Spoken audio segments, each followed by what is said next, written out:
Salam sejahtera Malaysia, terima kasih kerana menonton video-video dalam channel ini. Sebelum kita mula, jangan lupa untuk tekan tombol subscribe, share, like dan komen. Let's go! Salam sejahtera dan salam perpaduan kepada seluruh rakyat Malaysia. Berita seterusnya dipetik daripada Malaysia kini bertajuk Laporan terhadap Hadi, polis akan panggil pihak terlibat. Berita penuh. Susulan banyak laporan polis yang dibuat terhadap Presiden PAS Abdul Hadi Awang mengenai beberapa isu, Ketua Polis Negara Asri Lesani Abdullah Sani berkata polis akan memanggil sesiapa yang terlibat untuk membantu siasatan. Mereka yang dipercayai terlibat akan dipanggil. Itu SOP, prosedur operasi standard kita dalam menyiasat kes, katanya kepada pemberita selepas menghadiri sesi minum petang bersama media di Ibu Pejabat Polis Bukit Aman di Kuala Lumpur hari ini.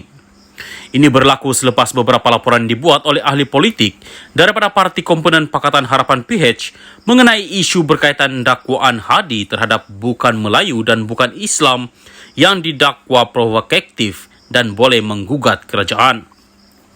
Terdapat juga laporan dibuat berhubung kenyataan Hadi bahawa Perikatan Nasional PN dan Blok Pembangkang sedang merancang untuk menjatuhkan kerajaan pimpinan Perdana Menteri Anwar Ibrahim. Sebelum ini, Ketua Polis Daerah Sentul, B. Eng Lai berkata pihaknya menerima laporan terhadap Hadi mengenai dakwaan percubaan PN untuk menggulingkan kerajaan. B. berkata siasatan akan dijalankan oleh unit siasatan jenayah terkelas Bukit Aman. Bagaimanapun, Hadi yang juga ahli Parlimen Marang masih belum dipanggil polis untuk direkodkan keterangannya. Salam sejahtera dan salam perpaduan kepada seluruh rakyat Malaysia. Berita panas hari ini bertajuk Orang gemar menuduh tanpa bukti adalah mat retorik, kata Dr. Mahathir. Berita penuh. Kemelut di antara Dr. Mahathir Mohamad dan Anwar Ibrahim berhubung pemilikan harta masing-masing berterusan hari ini dengan bekas Perdana Menteri itu memberikan label buat seterunya. Melalui kenyataan bersahaja yang dimuat naik di media sosial, Mahathir berkata dia tidak ada masalah untuk membuat pengisytiharan harta untuk mendedahkan kekayaan yang ada. Kata Mahathir, dia sudah membuat pengisytiharan tersebut beberapa kali semasa menjadi Perdana Menteri. Saya juga tidak ada masalah isytihar harta kerana tidak ada apa yang perlu saya sorok. Yang jadi masalah ialah Anwar telah beberapa kali tuduh saya salah guna kedudukan semasa saya jadi Perdana Menteri untuk kayakan diri saya dan keluarga saya, katanya. Pada 7 Mei lalu, Anwar mengulangi cabaran kepada seorang pemimpin politik Melayu yang tidak disebutkan namanya agar mendedahkan semua harta pribadi serta aset mereka sekeluarga. Berucap di Majlis Rumah Terbuka Malaysia Madani anjuran Kerajaan Negeri Sembilan di Seremban, Perdana Menteri ke-10 itu berkata tokoh terbabit memiliki harta berbilion, manakala anak-anaknya memiliki kapal terbang dan kapal. Itu belum dijawab. Saya minta mereka jawab, berapa bilion dia ada? Mana dia dapat uang itu? Pulangkan balik kepada orang Melayu di Malaysia, katanya. Sehari kemudian, Mahathir pula meminta Anwar mengisytiharkan kekayaannya semasa menjadi timbalan Perdana Menteri dari 1993 hingga 1998 dan mengaitkan Presiden PKR itu dengan amalan kronisme. Untuk rekod, Malaysia kini pada 5 Mei lalu melaporkan Mahathir sudah memfailkan saman berjumlah RM150 juta ringgit terhadap Anwar berhubung dakwaan bahawa dia mengumpul kekayaan pribadi ketika berkuasa.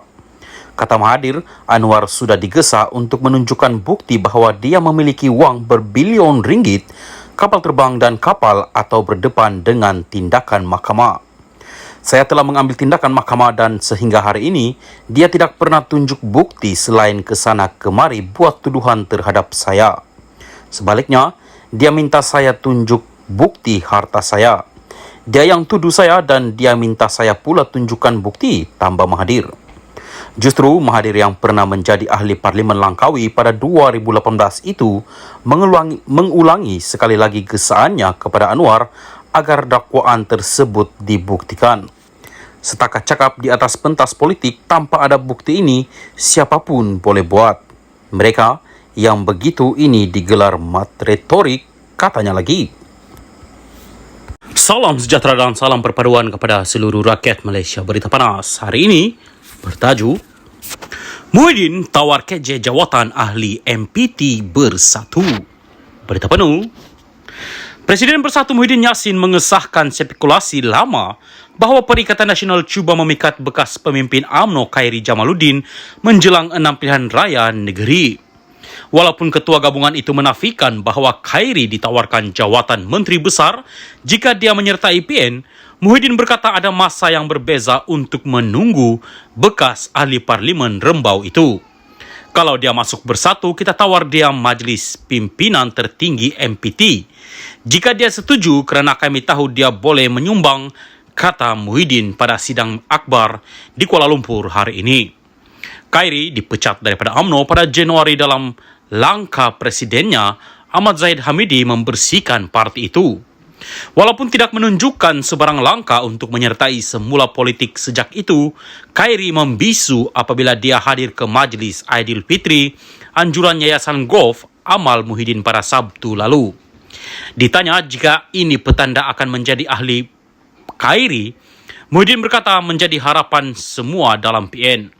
Dia tidak mohon untuk menyertai bersatu, tetapi saya tawarkan dia dan tawaran itu masih berlaku, katanya.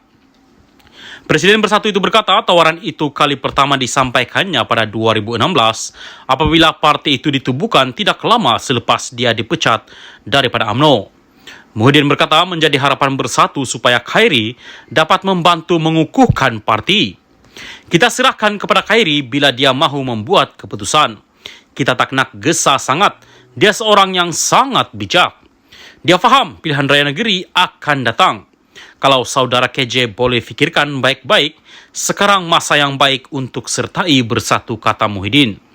Semasa episod siaran podcast 2 minggu lalu, Khairi berkata dia kini cenderung 90% untuk bersara daripada politik. Dalam episod itu, dia turut menyoal tetamunya, bekas ahli parlimen Bangi Ong Kian Ming, sama ada dia patut menyertai DAP atau tidak. Ong menjawab secara positif, berkata Khairi dan hos bersama siaran podcast itu, Syahril Hamdan Sufian, boleh menjadi calon Perdana Menteri untuk DAP.